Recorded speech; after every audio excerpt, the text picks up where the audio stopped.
Hello guys, this is आनंद। आप देख रहे हो अपना चैनल जेएसके ईडीयू और आज हम स्टार्ट करेंगे बायोलॉजी, क्लास 9th का बायोलॉजी में हम सबका लेसन है आज why do we fall ill, हम बीमार क्यों पड़ते हैं। ओके,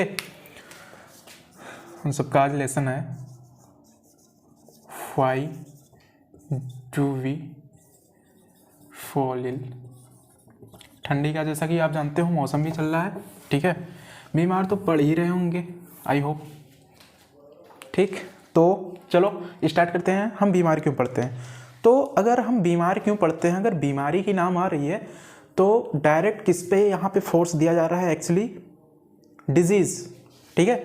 तो हम यहाँ पे दो टर्म यहाँ पे समझेंगे। सबसे पहले हम सबका हेल्थ, दूसरा है यहाँ पे डिजीज़, ठीक है।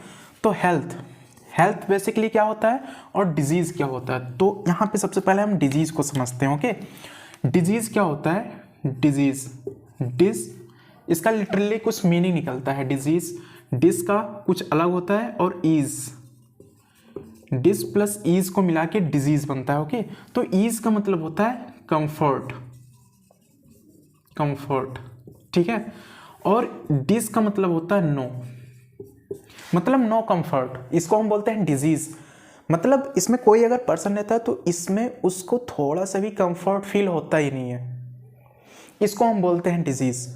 ओके, लेकिन अगर हम बात यहाँ पे करेंगे हेल्थ की, अगर हम बात करें हेल्थ की, तो एज न्यू ओल्ड कॉन्सेप्ट, यहाँ पे ओल्ड कॉन्सेप्ट यहाँ पे कुछ दूसरा बोल रहा था हेल्थ को, ठीक है। ओल्ड कॉन्सेप्ट हम सबका कुछ दूसरा बोल रहा था।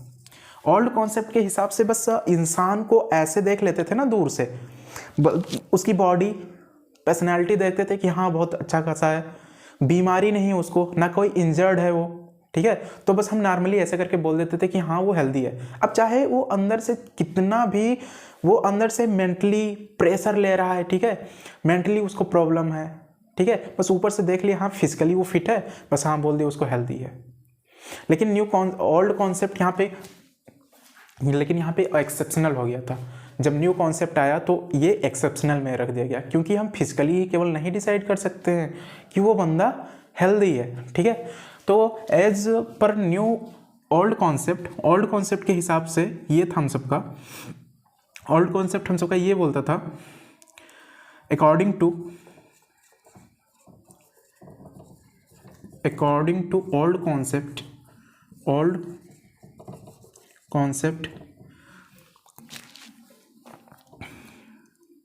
अकॉर्डिंग टू ओल्ड कॉन्सेप्ट हम सबका ये बोलता था according to old concept state of being free from illness और इंजरी, ठीक है। मतलब उसको ऐसे ही नॉर्मली देख के बता दिया गया कि ना उसको इंजर्ड है कहीं पे, ना घायल है, और वो फिजिकली फिट है, बस ऐसे बोल दिया गया कि हाँ वो हेल्दी है या फिर हेल्थ उसका ठीक है। लेकिन नहीं, यहाँ पे अब दूसरा नंबर की बात आएगी। दूसरा आ गया, ये तो ओल्ड कॉन्सेप्ट था, अब आ गया new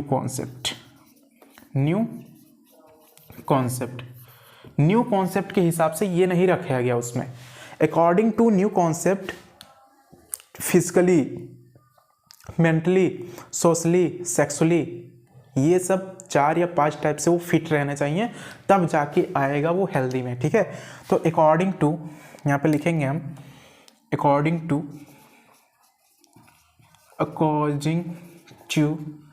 new concept physically,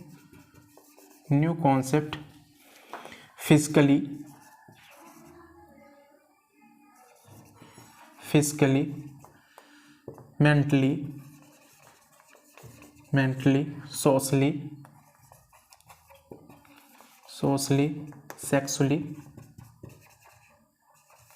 sexually, wellbeing is called health, ठीक है। अब यहाँ पे देखो, यहाँ पे क्या बोल रहा है? According to new concept physically, mentally, socially, sexually, wellbeing. मतलब एक अगर कोई पर्सन है तो ये अगर उसको कब हेल्दी माना जाएगा, न्यू कॉन्सेप्ट के हिसाब से ये वाला ओल्ड कॉन्सेप्ट यहाँ पे एक्सेप्शनल में रख दिया गया, ये मतलब हट गया। ठीक है, यहाँ पे क्या जोर दे रहा था, मतलब इस पे ज़्यादा जोर ये डाला जा रहा था ओल्ड कॉन्सेप्ट पे, बस इंसान को देख ले बंदा क्या होना चाहिए, हेल्दी, बस उसको बोल दिए। अब चाहे वो कितना भी मेंटली प्रेशर में जूझ रहा है, ठीक है, उसकी अंदर से सारा बॉडी वॉडी हमेशा पेन करने लगता है, चलता है थोड़ा सा, दौड़ता है तो बहुत तेज़ी से हाफ जा रहा है, ठीक है, तो यहाँ पे मान लिया गया कि हाँ वो हेल्दी है। लेकिन यहाँ पे अब बस इतना ही नहीं रह गया, न्यू कॉन्सेप्ट में ये आ गया, अकॉर्डिंग टू न्यू कॉन्सेप्ट वो फिजिकली, मेंटली, सोशली, सेक्सुअली इतनी 4-5 चीज़ों से वो फिट होना चाहिए। चलो फॉर एग्जांपल आपको देता हूँ। फिजिकली कहने का मतलब यहाँ पे क्या है कि आप थोड़ा दूर दौड़ दिए और कुत्ते के जैसे हाफ गए, तो फिजिकली आप फिट नहीं हो। ठीक है, मेंटली में फॉर एग्जांपल इसमें क्या आएगा कि आपको छोटी छोटी बातें बस याद रह जाती हैं। ठीक है, छोटी छोटी बातों को आप दिल पे ले लेते हो हमेशा। ठीक है, और बहुत लंबे लॉन्ग टाइम तक ये आपको याद रह जाती हैं। तो ये आप किसमें हेल्दी आपको नहीं माना जाएगा, तब बात समझ में आ गई। अच्छा अब देखो, सोशली है, मतलब कोई अगर ऐसा भी बंदा है कि मतलब वो उसका बिहेवियर बहुत अच्छा है समाज में, लेकिन अगर कोई ऐसा भी बंदा है कि मतलब वो चलता है तो राह चलते इंसान से वो झगड़ा करने लगता है, ठीक है, या कूड़ा करकट फेंक देता है ऐसे रोड पे, ठीक है, तो वो इसमें नहीं माना जाएगा, वो हेल्दी नहीं माना जाएगा। ठीक है, तो आई होप ये पॉइंट आपको क्लियर हुआ होगा। और अब हम नेक्स्ट प्रोसीड करते हैं। डिजीज़ का मतलब समझ में आया होगा, डिस का मतलब होता है नो, इस का मतलब होता है कंफर्ट, मतलब इसमें पर्सन को कोई कंफर्ट फील होता ही नहीं है, तो इसको हम बोलेंगे डिजीज़। ओके, तो आई होप इतना समझ में आया होगा। अब हम आगे प्रोसीड करते हैं। मैं हट जा रहा हूँ, तब तक स्क्रीनशॉट ले लीजिए या फिर नोट कर लीजिए, कॉपी पेन लेके ज़रूर बैठा कीजिए। मैं बार बार रिपीट करता हूँ, ऐसे नहीं समझ में आएगा। चलो आई होप इतना हो गया होगा। अब हम साइन और सिम्टम पढ़ेंगे। साइन और सिम्टम देखेंगे यहाँ पे क्या होता है, साइन और symptom.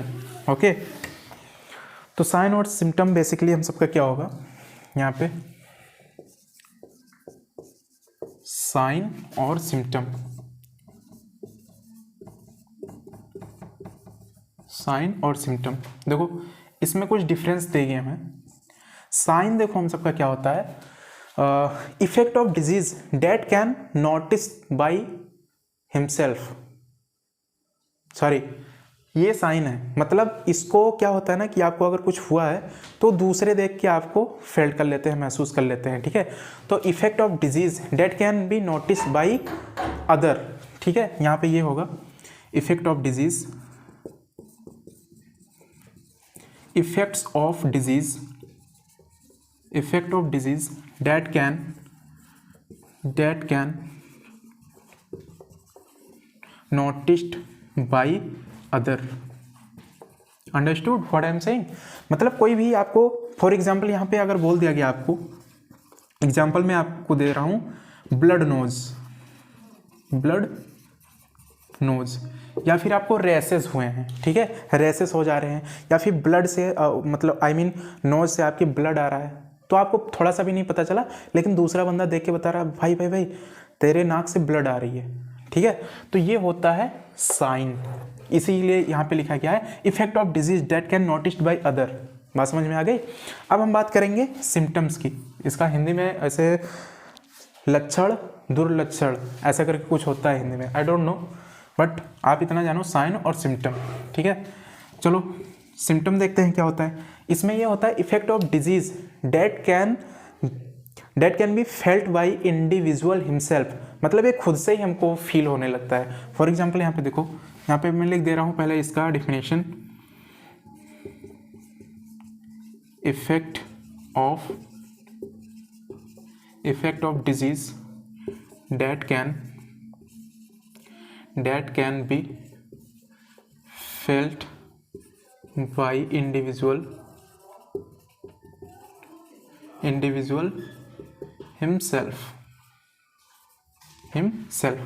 Effect of disease date can be felt by individual himself, मतलब पेशेंट को इसमें अपने आप से ही फील होने लगता है, इसमें कोई दूसरा नोटिस नहीं करेगा।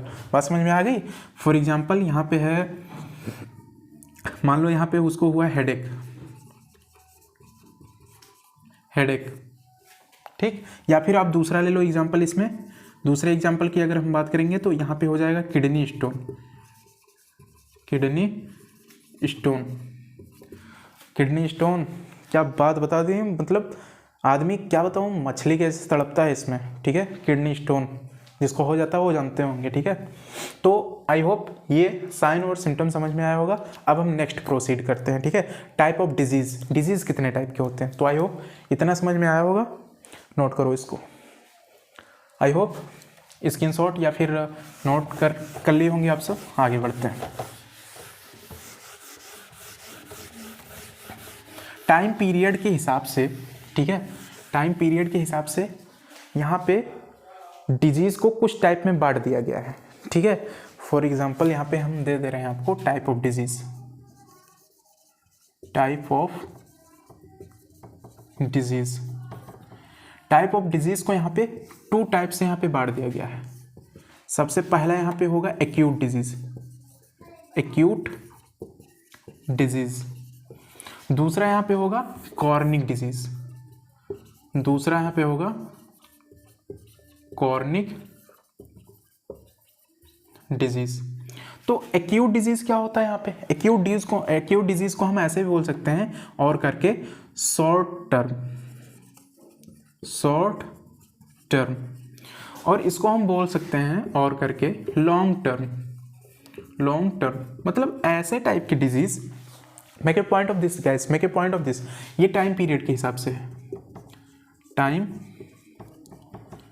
ये टाइम पीरियड के हिसाब से, ठीक है। और कॉस्टिव एजेंट भी हैं, वो बताया जाएगा बाद में। शॉर्ट टर्म और ये इसको लॉन्ग टर्म यानी कि कॉर्निक डिजीज़ बोल सकते हैं, एक्यूट डिजीज़ इसको हम।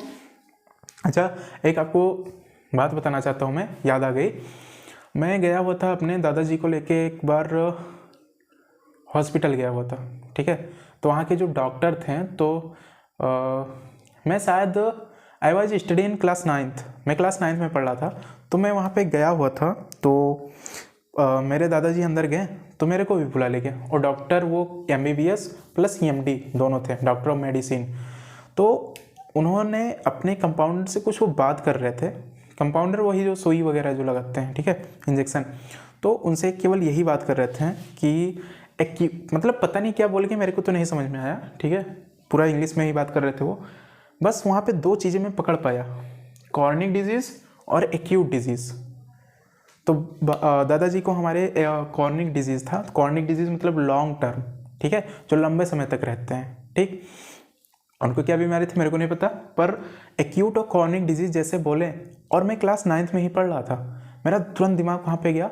तो मैं रह नहीं पाया वहाँ पे। तो डॉक्टर सर से क्वेश्चंस भी कर लिया, सर कॉर्निक डिजीज़ मतलब ये होता है ना जो लॉन्ग टर्म होते हैं? तो बोले हाँ। बोले किस क्लास में पढ़ते हो? मैंने बताया क्लास 9th में। बोले हाँ गुड, ठीक है। तो ये सब जब छोटी छोटी चीज़ें हैं, अभी से पढ़े रहोगे ना, तो फिर आगे किसी के भी अगर मुंह से अगर थोड़ा स्पेलिंग उसका स्पेल हो जा रहा है, ठीक है, या फिर कहीं आप देख ले रहे हो, बोल रहे हैं कोई चीज़ और आप उसको सुना सुना लग रहा है कान में, तुरंत आपका दिमाग वहाँ पे कैच करेगा, हाँ इसको तो मैंने पढ़ा हुआ है भाई, मैंने तो इसको पढ़ा हुआ है, ठीक है। तो ये सब सारी चीज़ें हैं। तो इसीलिए अभी छोटी छोटी चीज़ें हैं, ये सब ध्यान में रखो।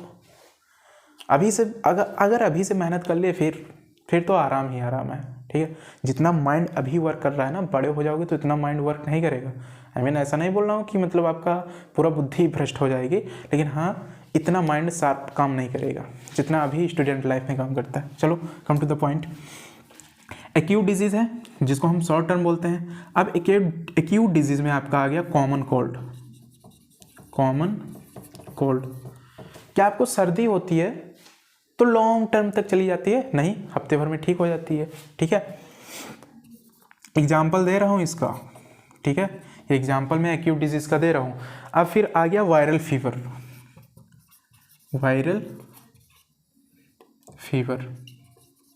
वायरल फीवर भी ज़्यादा दिन तक नहीं रहता आपको, ठीक है। तीसरा में अगर हम बात करेंगे तो यहाँ पे आ गया मलेरिया। चौथे की अगर हम बात करेंगे तो चिकन पॉक्स।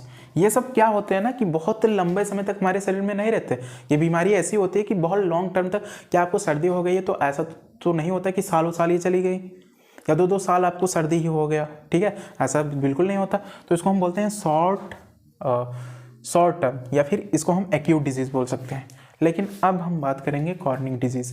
तो कॉर्निक डिजीज़ में सबसे पहला आपका आएगा कैंसर, ठीक है। दूसरा इसमें आएगा अस्थमा, ठीक है। फिर इसमें आ जाएगा एड्स। आप जानते हो डायरेक्ट कांटेक्ट से होता है या ब्लड कांटेक्ट से होता है। एक full form of AIDS acquired immunodeficiency syndrome, okay. और भी इसमें बहुत सारे टाइप के हैं। लेकिन अब मैं यहाँ पे आपको कुछ बताना चाहता हूँ। देखो, जब आप कभी बहाना मारते हो ना क्लास में, ठीक है, स्कूल कॉलेज से आप जाते हो ना, तब कभी मेरे से एक ऐसा चेतावनी ले लो आप, ठीक है, कि अभी गलती से भी ये सब मत करना। जैसे कि आप डिजीज़ पढ़ ही रहे हो तो बोल देते हो ऐसे नॉर्मल कि सर मुझे ये हुआ था, मुझे वो हुआ था। लेकिन देखना, आप शॉर्ट टर्म वाला बोलना, लॉन्ग टर्म वाला कभी जाके मत बोलना स्कूल में। मैम मुझे कैंसर हो गया था, मैम मुझे अस्थमा हो गया था, मैम मुझे एड्स हो गया था। चमाट मारेगी टीचर, ठीक है, ऐसा बिल्कुल नहीं करना। आप यहाँ पे अगर हफ्ते भर की छुट्टी ले हो तो ये सब बोल सकते हो, हाँ, वो भी बहाना भी मार रहे हो तो, ठीक है। बताना गलत बात है, लेकिन जान लो। आप बोल सकते हो मुझे कॉमन कोल्ड हुआ था, ठीक है, वायरल फीवर था, मलेरिया था। तो ये सब शॉर्ट टर्म है, ठीक है, एक्यूट डिजीज़ है, तो इसको आप ऐसे बोल सकते हो नॉर्मली, ठीक है। लेकिन आप कभी ऐसे जाके मत बोल देना मैम मुझे कैंसर हुआ था, मैम मुझे अस्थमा हुआ था, मैम मुझे एड्स हुआ था, एक्वायर्ड इम्यूनोडिफिशियेंसी सिंड्रोम, ठीक है, पीट जाओगे, पता चल जाएगा मैम को, ठीक है। तो ये टाइम पीरियड के हिसाब से थे। अब नेक्स्ट प्रोसीड हम करेंगे कॉजेटिव एजेंट। तो कॉजेटिव एजेंट में ये लेक्चर बस यहीं तक था, ठीक है। नेक्स्ट लेक्चर दूसरे लेक्चर में बनेगा, और आई होप जितना पढ़ाया गया बिल्कुल अच्छे से समझ में आया होगा, ठीक है। और देख लीजिए, ठीक है, अच्छे तरीके से देखिए। और हाँ, जब भी लिखा कीजिए आप तो कॉपी पेन ज़रूर ले लिया कीजिए, ठीक है। कॉपी पेन लेने से क्या होता है ना कि अगर मैं थोड़ा स्लो बोल रहा हूँ, स्पीड आप थोड़ा सा बढ़ा भी सकते हो। HD क्वालिटी में हमेशा देखा करो, इससे क्या होता है कि कंसंट्रेशन हमेशा बनी रहती है आपकी, ओके। सो आई होप पसंद आएगा आपको, ठीक है, क्योंकि बायो का क्लासेस ही ऐसा होता है कि सबको पसंद आ जाता है, फिजिक्स का और बायो का, ठीक है। तो चलो मिलते हैं नेक्स्ट वीडियो में, तब तक के लिए bye bye bye. Thanks for watching, see you next time, bye.